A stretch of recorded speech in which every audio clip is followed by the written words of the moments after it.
It's no secret that Hollywood is full of predators, but how did these awful people create a world where their crimes could go unnoticed and unpunished? The answer lies in the stories of the victims and how their lives were changed by Hollywood's predatory culture. So let's start by unpacking the story of Corey Feldman and Corey Haim, as they serve as a cautionary tale of how pervasive predatory behavior truly is in the Hollywood elites. Corey Feldman was born on July 16, 1971. He was a child actor who was made to shine, starring in some of the world's most remembered movies like The Goonies and The Lost Boys. However, this came at a cost that also affected his best friend Corey Haim, where they both escaped the horrific reality of being a child actor in Hollywood through drug addiction. While it may have seemed like Corey Feldman had it all, there was a world of experiences that he was missing out on. Being a child actor robbed him of simple joys like just playing baseball or attending a regular school. Corey's life was a constant act, a role he had to play from the beginning of his life. His career began with appearing in over 100 advertisements until his breakthrough at the age of just 9 years old, when he began starring in movies like Friday 13th. He would continue with smaller roles until he starred in Goonies. This would launch his career into movies such as Stand By Me and The Lost Boys. The Lost Boys also brought a new friendship that would last for over 20 years. Corey Haim and Corey Feldman would meet and quickly become best friends. They worked so well together that they starred in the same movies.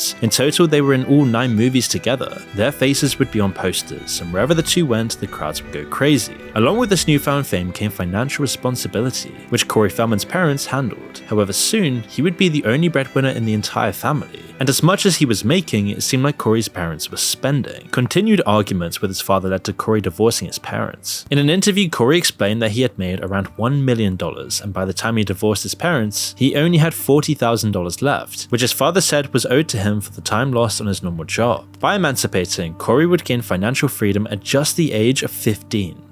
It can be difficult to understand your family history, especially when your parents divorce, but understanding your heritage is so important in discovering your place in the vastness of humanity, which is why I want to tell you about our video sponsor, MyHeritage. You see, recently I was building my family tree on MyHeritage and learned from the Discovery tab a bunch about my great-grandfather that none of my family ever knew. Because you see, MyHeritage excels in helping you understand your past on a deeply personal and human level, providing you with photos, documents, and relatives' names you'd never have known before. They're able to do this as they house 19 billion historical records from around the world, and I partnered with MyHeritage because I love searching these records for clues about my family's origins. MyHeritage also searches these records to make discoveries for you. With just your parents' and grandparents' information, it can start piecing together your entire family tree. And when you find some old black and white family photos, you can then use MyHeritage to repair, colorize, enhance, and even animate them. Trusted by 90 million users, MyHeritage not only makes building your family tree a simple and enjoyable activity, it also gives you access to powerful tools that can help you research your family history and grow your tree.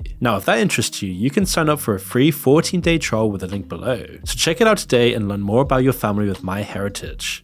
As their careers picked up, both the boys became the highest paid child actors of their time, and so too did the responsibilities of which Corey Feldman had no experience managing his money. I had no idea how to be responsible for myself. But I've already got a group of vultures surrounding me, and 15-year-olds are not the best decision makers.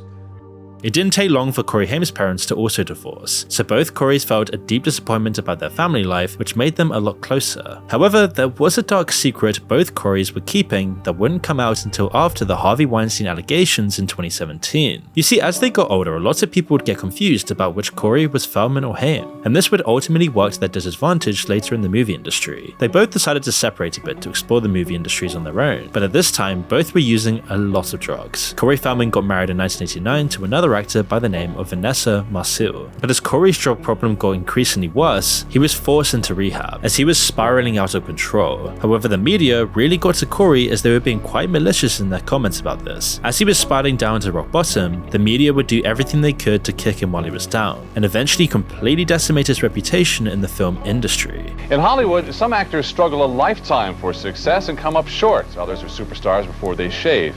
Corey Feldman was. And for him, stardom spelled trouble with a capital T. I was this all-American teen idol that all these kids loved and listened to what I had to say, and all of a sudden I was this no-good junkie. Once he'd completed rehab and was clean of drugs once and for all, he then tried to get his life back in order. But sadly, Corey and Vanessa were divorced in 1993, and as much as he wanted to pick up his career again, the damage was done. Corey had gone from being a child actor to a drug addict. Even though he'd cleaned the addiction, this label would now stick with him, and nobody wanted to be a part of it. So then Corey was forced to find roles in movies that were really not the top shelf as he once thrived in. And to make matters only worse, Corey Haim was still using drugs, and the two were always being mixed up together, which contributed to Corey not being hired because of the bad influence. Corey Feldman and Corey Haim's friendship still remained, but at the time it wasn't really as strong, especially with the other Corey's drug problem. Now Corey Haim did try to get clean, and after seeking help from a doctor he managed to stop using street drugs, but then just got addicted to pharmaceutical drugs that were prescribed to him. In some interviews he was not even coherent, and this too would play havoc in his life. Going out of business and getting out what I can, It wasn't until Corey Feldman stepped in to help Corey Haim that he could actually change his life for the better. Corey Feldman would make a 4-day documentary video of Corey Haim for when he woke up to his drug-infested state later in the day. After showing Corey Haim the video, it was an eye-opener. Corey Haim actually cried for days because of it, but it was what was needed to make him get completely clean again and back to the man he used to be. So Corey Haim returned to Canada to get used to his life in a normal setting, leaving all the bad connections he had behind in Hollywood. Corey Feldman still had a passion and wanted to pursue the movie industry. Corey also got married again and had a son Zen with his wife Susan. Although the two Corey's lives were separate, they would pick up where they left off soon, as they would quickly get back together again. Still close as brothers, they would finally address deep and dark secrets that would explain the drug abuse and the real truth behind Hollywood. Both Coreys would star in a reality show called The Two Coreys, as both were now clean. They would talk about both of them being and sexually abused by men in the movie industry. You want to talk about the truth? Okay, well then let's talk about the truth. I was being molested at the same time by somebody else. What'd you do? An all too common problem with the psychopathic executives. This conversation would initially be more aggressive than anticipated, and ended up in a 6-month standoff as the subject obviously opened up old wounds. However, off-screen, the two would reconcile and further discuss their childhood trauma. However, sadly, Corey Haim would pass away from pneumonia in 2010, 7 years before the Weinstein allegations came up and people realized just how disturbing Hollywood truly was. After his death, Corey Feldman felt like it was his duty to speak about the problems with pedos in the movie industry. If you believe there are active pedophiles hurting little boys right now. Absolutely. In Hollywood. And believe me, I would love the pain to stop today. He would take it further, trying to raise funds to do a documentary on the two Coreys' lives. However, he had to hold back a lot, as in the state of California, a person had 10 years to report such crimes. Because in California, we're only allowed 10 years to report these crimes. And if you're a kid, and this happens to you at 12, 13, 14 years old, that means you have until you're 22, 23. Well, and that 10-year window had now closed for Corey Feldman a long time ago.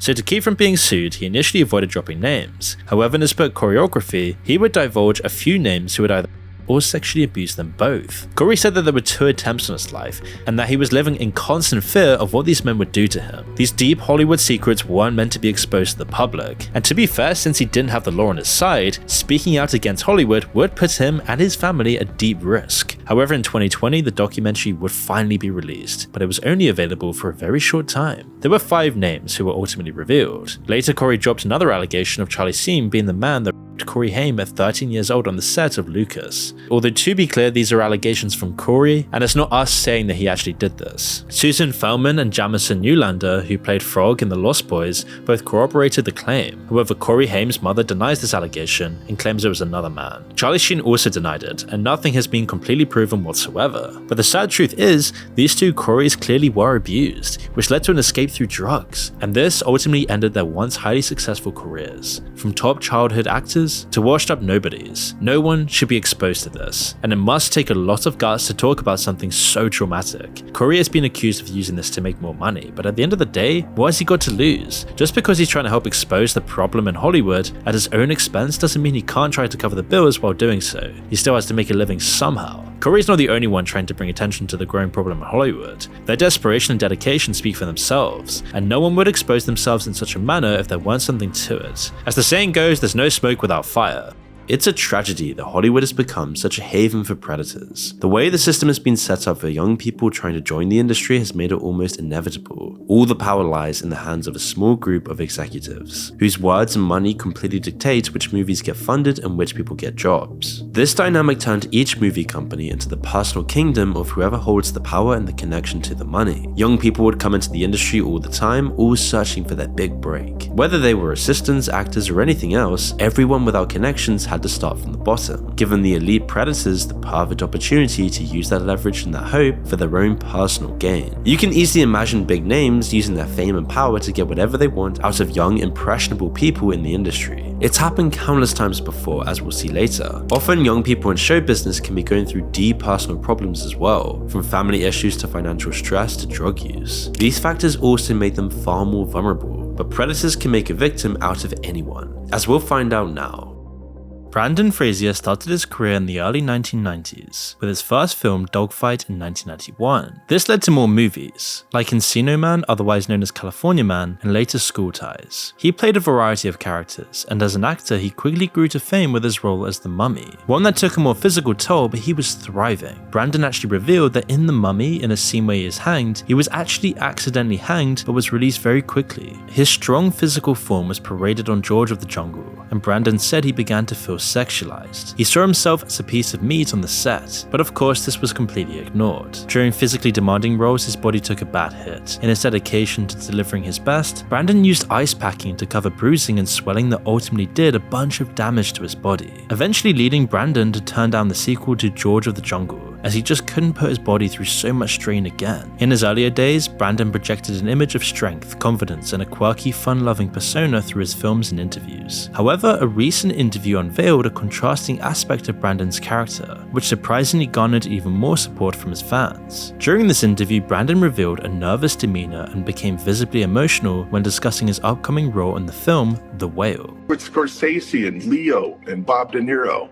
Yes, I saw. Congratulations. That's so Thank exciting. you. I think I might be sick. A little anxious. Oh no. I mean, it's going to be fun. You got this. You've got this. Got it.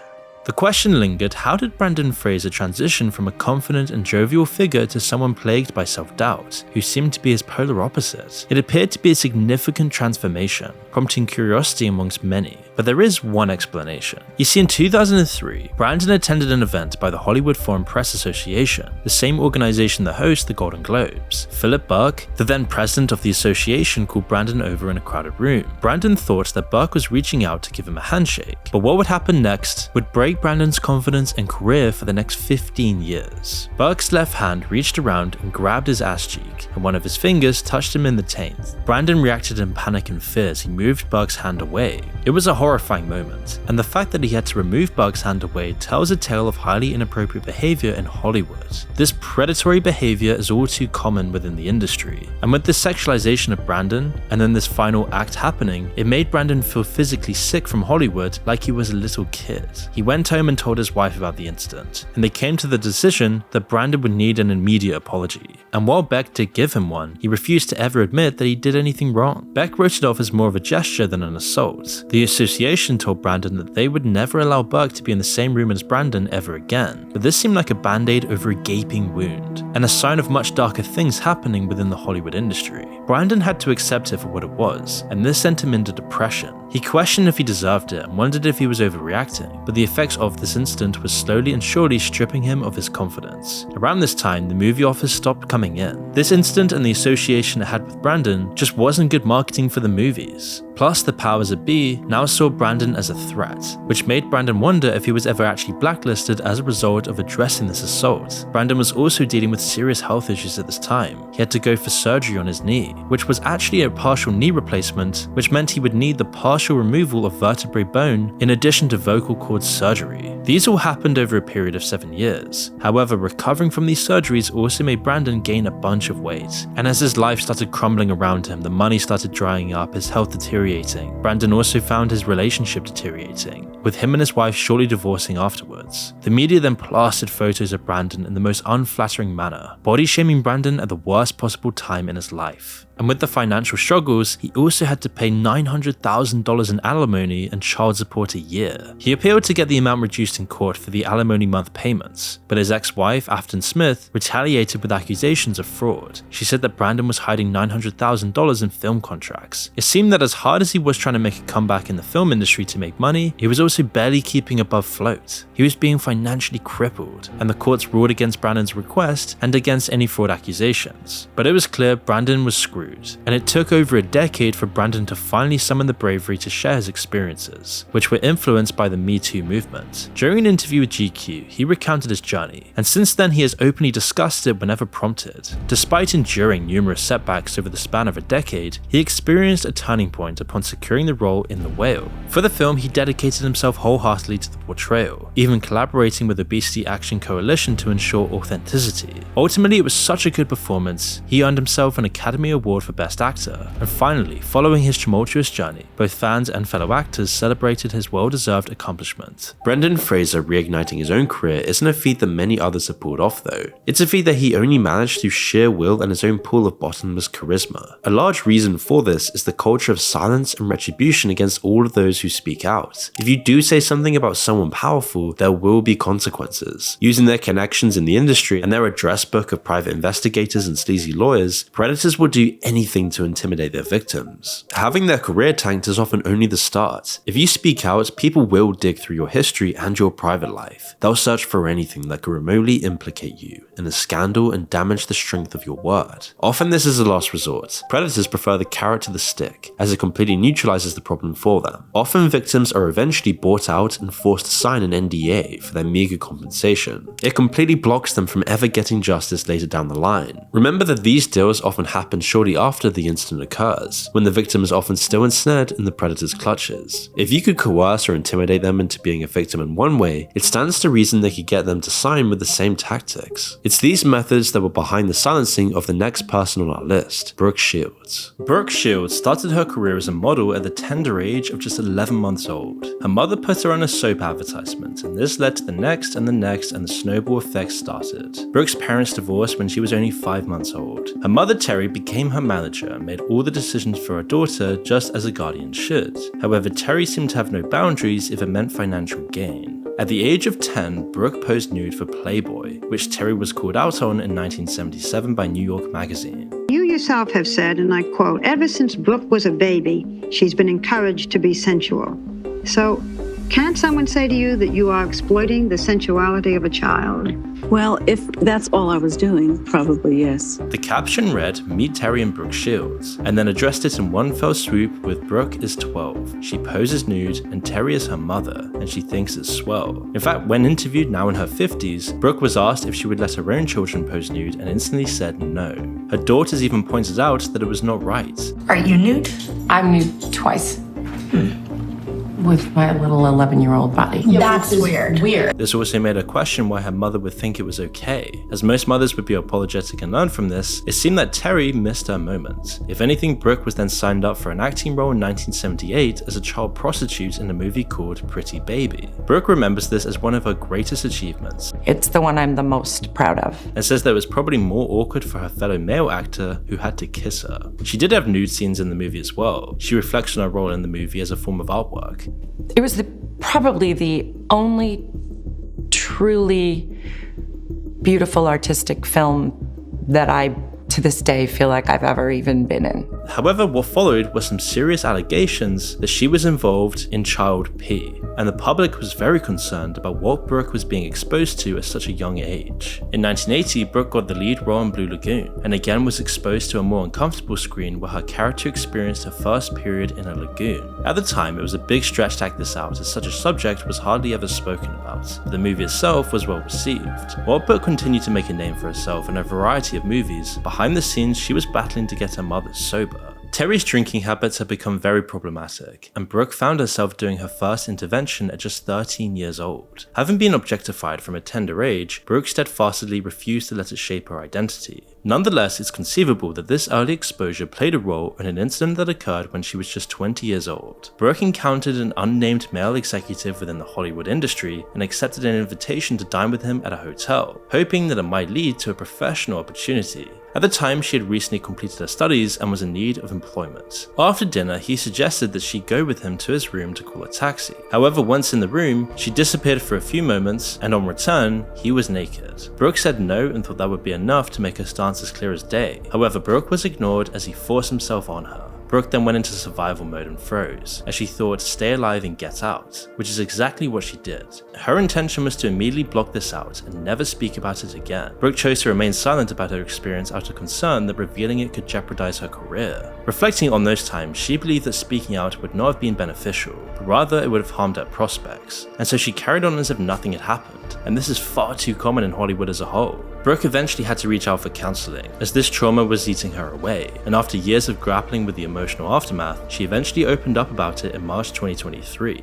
Although she didn't disclose the identity of the perpetrator, she addressed the issue in her Hulu documentary titled Pretty Baby, which explores the sexualization of women. Ever since, she's had a fulfilling family life alongside a flourishing career, gaining a bunch of accomplishments along the way. She's been on shows like Friends, and headlined her own sitcom titled Suddenly Susan, but she was yet another huge victim of how predatory Hollywood is becoming. When all of these stories started coming out over the past decade, many people were astonished by the scale and the sheer number of complaints and accusations. It paints the picture of an industry choking on its own corruption and sleaze. People knew Hollywood was dirty, but they didn't know how dirty it truly was. How could so many predators go undetected by the general public? How could they dominate the industry, having their crimes hidden from the view for decades in some cases? The answer is the culture of silence that turned pretty much everyone that might have helped into a bystander. In the same way that the victims themselves were encouraged to keep quiet, everyone else in the know feared the same kinds of reprisals. Bullying and the putting down of underlings was the norm for years and years. People describe executives we now know as predators forcing their employees to humiliate themselves for the smallest mistakes. Speaking up in a world like this might have been seen as useless by the majority of people in the industry. Their opinions and their objections already meant nothing. They felt powerless. It was only the momentum of so many allegations coming out that finally burst the predator bubble. Even now though, we still don't know the true extent of the problem. These people who were in power had connections to every level of society.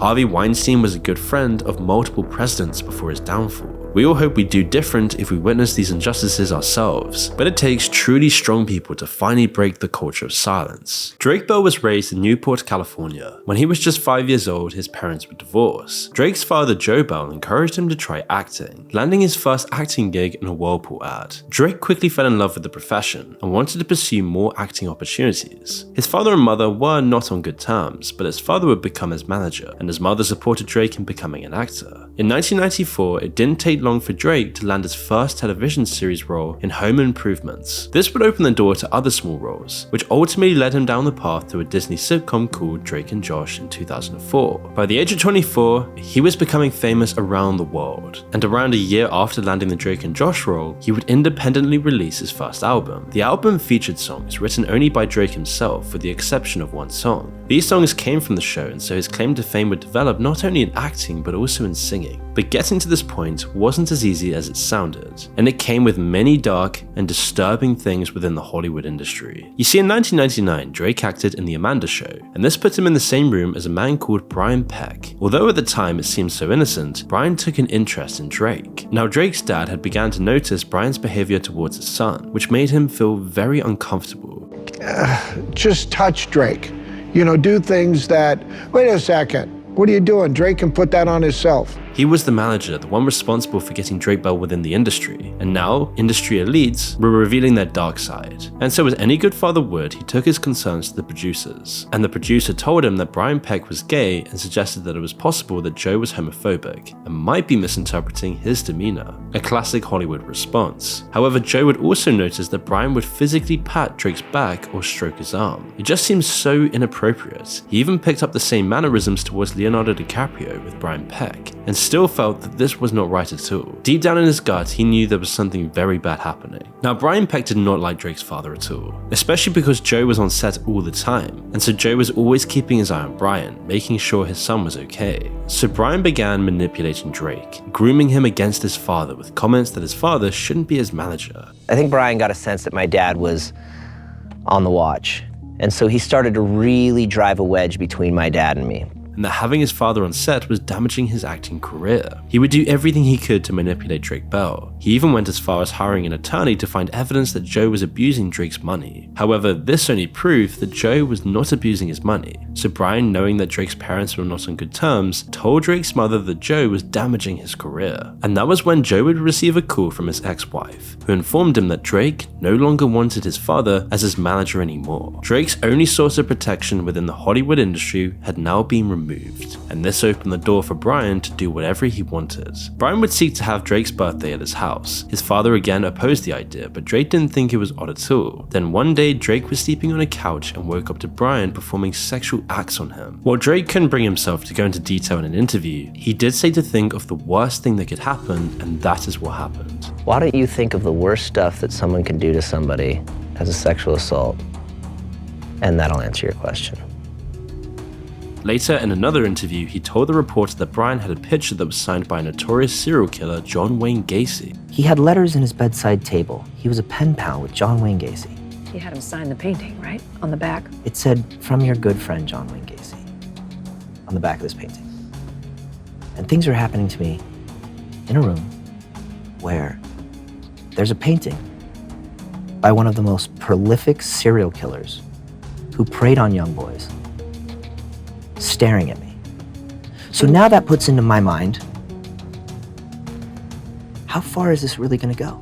While Drake was on the Drake and Josh show, Brian wanted to be the father on the show, which Drake heavily opposed after all he had just been subjected to. Brian had made plans with Drake to go to Disneyland, but Drake had no intentions of going. Drake instead went to his girlfriend's house and tried to ignore the continuous calls from Brian. Brian actually went as far as calling Drake's girlfriend's house. When her mother answered and called Drake, Drake told Brian that he had forgotten and made double plans, but Brian was angry and kept on calling. At this point, Drake's girlfriend's mother called Drake aside. She shuts the door behind me, so it's just the two of us. She's like, "What's going on?" I go, "Oh yeah, Brian, we had plans." She goes, No. A 40-something-year-old man does not call my daughter's boyfriend like that. She took matters into her own hands. She called my mom. She's like, "I'm taking Drake to see our therapist tomorrow because something is going on." And her concerns were almost life-saving, and it was to Drake's benefit that she picked this up as quickly as she did. After some time, Drake broke his silence whilst on a call to his mother, Robin. For whatever reason, he had reached his breaking point and ended up shouting and screaming about what had happened. The police were called and Drake had to relay every detail of Brian's indiscretions to the police. The police asked Drake to call Brian and tried to get him to confess whilst being recorded. Drake called Brian and told him that he was battling with what had happened, and Brian confessed, all the while saying he hoped he was not being recorded. Brian was finally arrested. Drake called his father and told him that Brian had been arrested for sexual assault. While Joe told him that he knew it and was so grateful that Brian was now out of the picture, he didn't know that it was his son who was the reason behind the arrest. And once he found that out, it completely broke his father's heart, with Joe saying to this day it still deeply affects him, as it would with any parent. And to add insult to injury, when Drake appeared in court, he was shocked to see so many supporting Brian. It was the most unbelievable thing I'd ever seen. His entire side of the courtroom was full. He recognized many faces on Brian's side of the court and was in disbelief that they could side with and support Brian, highlighting just how twisted Hollywood elites truly were in the core. Drake couldn't believe it, as Brian had even confessed to the crime, so how could they justify their support? And my side was me, my mom, and my brother. Many other celebrities, including X-Men James Marsden, also wrote letters to the judge to support Brian. I addressed my statement to everyone in the room. I looked at all of them, and I just said, "How dare you? You will forever have the memory of sitting in this courtroom and defending this person. And I will forever have the memory of the person you're defending violating me and doing unspeakable acts and crimes." and Brian would only get 16 months in jail, but is now registered as a sex offender. Although all in all, this was just a slap on the wrist. Drake never received any apologies from those who supported Brian. And ironically, the only person who was there for Drake was Dan Schneider, another creepy Hollywood executive who was accused of inappropriate behavior. Drake actually spoke out about it in a documentary called Quiet on the Set, exposing Hollywood for their sexual predators within the industry. The interview was great, and it must have taken a bunch of courage to talk about something so demeaning. And it was only after this documentary that some of the people supporting Brian finally reached out and apologized for supporting him. And don't forget to check out MyHeritage. Sign up for a 14-day free trial and enjoy all the amazing features MyHeritage has to offer. Just use the link in the description below.